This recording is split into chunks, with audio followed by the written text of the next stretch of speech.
préfets et les chefs de district devront désormais se mettre en contact fréquent avec la population. Des descentes et des visites régulières se feront dans les communes. Ils devront expliquer régulièrement la politique générale de l'État. Une pratique qui n'existait à Madagascar qu'au temps de la colonisation, dénoncent les observateurs de la vie nationale.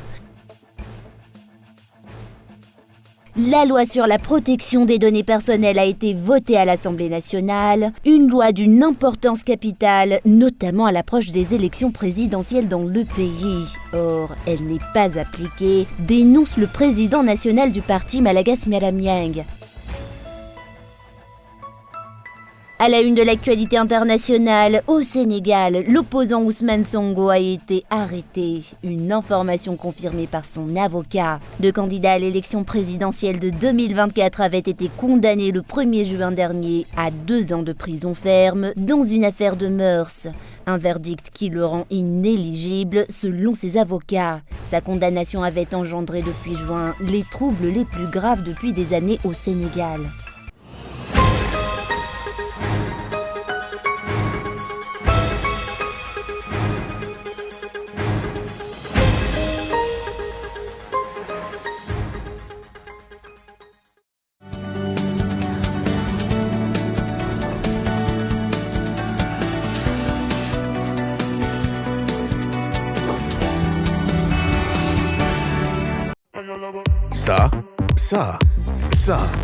Ça est une université en Afrique. Ici, la rue est une école. Une université, là où on apprend vraiment. Ici, tout le monde a un diplôme en quelque chose. Les diplômés en créativité, sa raison est d'être le GOAT. La leur est de transformer un beat en un hit. Allez au-delà de votre imagination.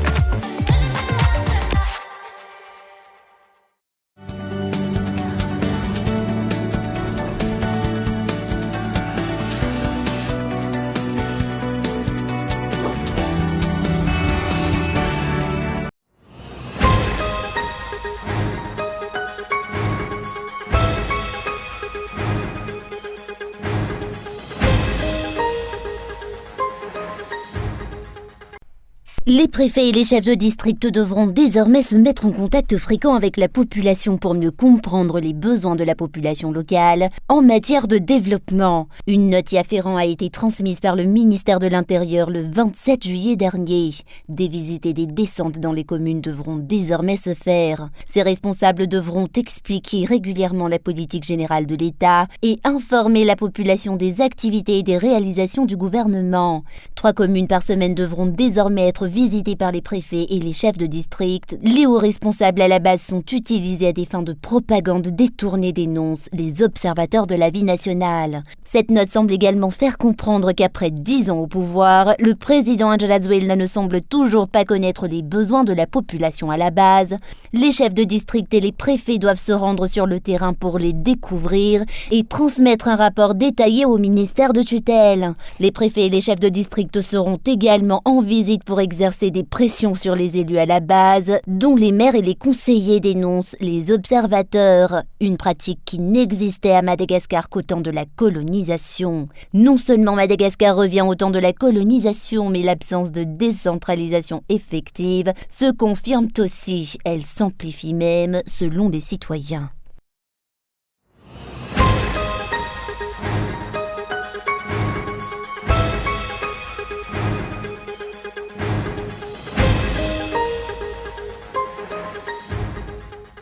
Le non-respect des lois en vigueur à Madagascar est l'un des problèmes majeurs du pays, a déclaré le président national du parti Malagas Mialamiang, Adonji Nenarve, lors de sa rencontre avec la population de Trunmandi d'hier. La loi sur la protection des données personnelles a été votée à l'Assemblée nationale puis mise en vigueur en 2015. Cette loi est d'une importance capitale, notamment à l'approche des élections présidentielles dans le pays. Or, elle n'est pas appliquée, dénonce ce leader de parti. Milaza zao ny vazaha teo any tonga teo milazany hoe misy lalàna tokony ho laninareo. Les étrangers ont récemment rappelé qu'une loi doit être votée dans le pays. Il s'agit de la loi sur la protection des données personnelles. Si nos informations personnelles sont enregistrées dans la liste électorale et qu'elles sont copiées dans des ordinateurs ou autres, une loi sur la protection des données personnelles doit être instaurée. Je leur ai répondu que cette loi existe bel et bien. Elle a été votée en 2014. Ceux qui sont en charge du processus ne sont même pas au courant des réalités. L'absence de la ministre de l'Enseignement supérieur et de la Recherche scientifique le jour de son audition au Sénat suite à la fuite du sujet du baccalauréat cette année confirme le non-respect des lois à Madagascar, dénonce le président national du parti MMM. Cela démontre également un manque de confiance mutuelle entre dirigeants selon les explications. Président de la commission de l'éducation, le sénateur Alanta Malagasy Miaramianga n'a pas de ministre. Cette semaine, le président de la commission de l'éducation au Sénat, élu au nom du parti Malagasy Miaramieng, a convoqué la ministre de tutelle pour une audition. Ce sénateur a demandé des explications concernant les fuites de sujets du bac qui deviennent récurrentes, vu que ça nuit au pays. Il est du devoir de ce sénateur de procéder à cette audition. C'est la loi qui le mentionne. Or, le président du Sénat a empêché la ministre de se présenter à cette audition.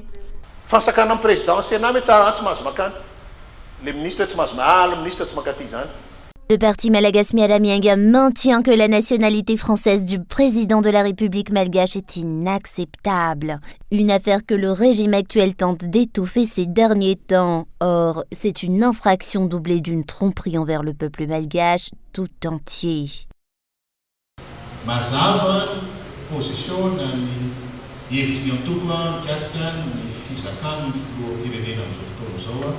La position du parti face à la nationalité française du président de la République malgache est claire. Nous ne l'acceptons pas. Nous sommes profondément outrés et scandalisés par ce qui se passe. La loi est claire. Aucun débat y afférent n'est plus utile. Ce qui nous offense le plus, c'est le fait qu'en tant que chef d'État en exercice de ses fonctions, il a osé demander une autre nationalité. Et pas n'importe quelle nationalité. Il a demandé à jouir 2 jours de la nationalité du pays qui a colonisé le sien. Pour nous, c'est une insulte faite à nos ancêtres qui se sont battus pour l'indépendance du pays en 1960.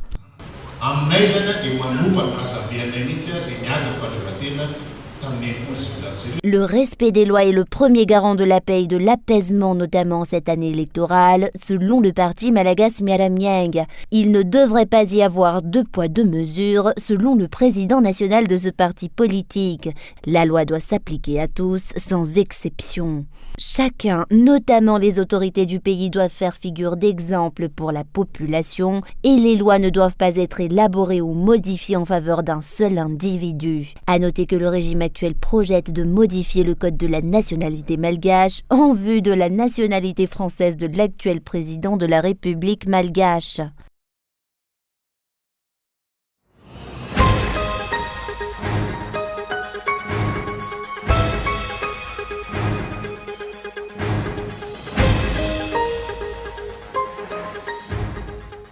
La SADC ne doit pas se limiter à de simples auditions et rencontres avec les partis politiques et la société civile. Une application des suggestions et des recommandations émises devrait s'en suivre. Tels ont été les propos du RMDM ce jour lors de sa rencontre avec la délégation de la SADC actuellement en mission à Madagascar. De nombreux points sur la situation du pays à l'heure actuelle ont été évoqués par cette plateforme politique de l'opposition. Des problèmes, des failles et des anomalies qui devraient être traités avant la tenue des élections présidentielles à Madagascar selon les explications.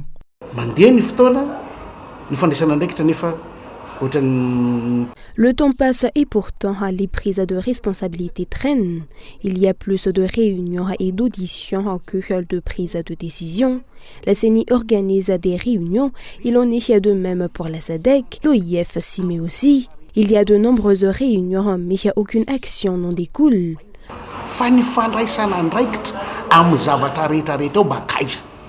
Une concertation entre toutes les parties prenantes des élections pour résoudre les problèmes du pays actuellement en latence est de mise selon le RMDM. De nombreux problèmes doivent d'abord être résolus avant la tenue des élections à Madagascar, selon un membre de cette plateforme. Nous avons apporté certaines recommandations, notamment celles concernant les structures nécessaires à la tenue des élections et le personnel nécessaire à une telle entreprise. Les structures à la base ont aussi été discutées.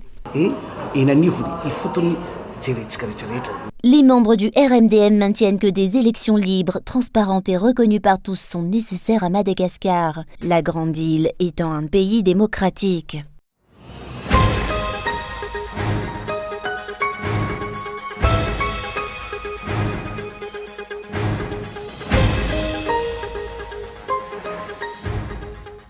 La marche pacifique dans les rues de la capitale, organisée par l'association Vankulakan pour la restauration du caractère sacré de l'éducation et de l'enseignement à Madagascar, qui devait se tenir ce jour, a été annulée.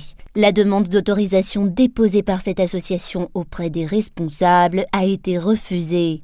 Tôt ce matin, les représentants des forces de l'ordre ont déjà quadrillé la place d'Analakil, notamment autour de l'hôtel de ville.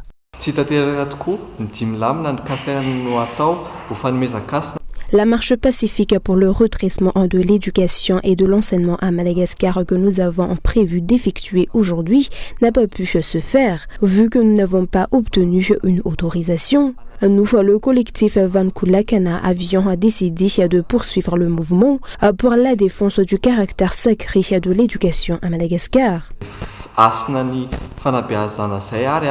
Les revendications de cette association reposent sur 4 grands piliers et demeurent néanmoins inchangées. Vankulakan continue de réclamer des excuses publiques de la part de l'État et du ministère de tutelle suite aux incidents générés par la fuite de sujets du baccalauréat.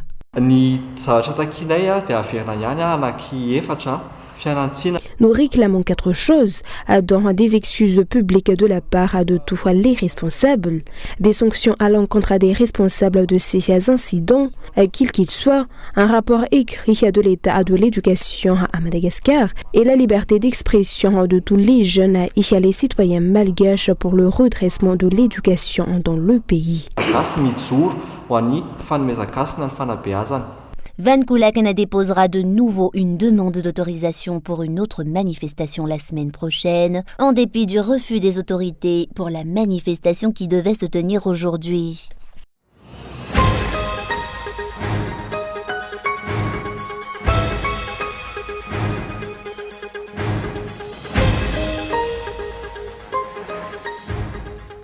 Cette année électorale requiert un apaisement total. Telle a été la déclaration de l'ancien président de l'association des conseillers techniques du gouvernement. Une concertation doit se faire entre toutes les parties prenantes des élections ainsi que toutes les forces vives du pays. C'est le seul moyen d'aboutir à des élections libres et transparentes, reconnues par tous, a-t-il expliqué ce jour. La tenue des élections à Madagascar sera au cœur des discussions et des préoccupations tout au long de l'année. Les doutes persistent à l'approche de la date des élections présidentielles. Les mensonges et les tromperies politiques qui sont monnaie courante à Madagascar alimentent la peur d'une crise politique avant, pendant et après les prochaines élections selon les explications.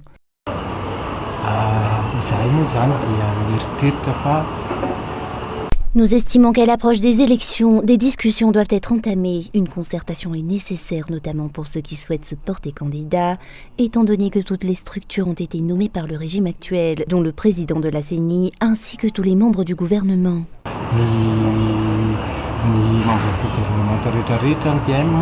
La situation qui prévaut risque de générer une instabilité politique et une fragilisation du prochain régime. Les conditions sociales à Madagascar sont critiques et l'insécurité qui prévaut complique le quotidien de la population. L'impartialité de la justice malgache actuellement remise en cause est également génératrice de troubles, selon cet ancien président de l'association des conseillers techniques.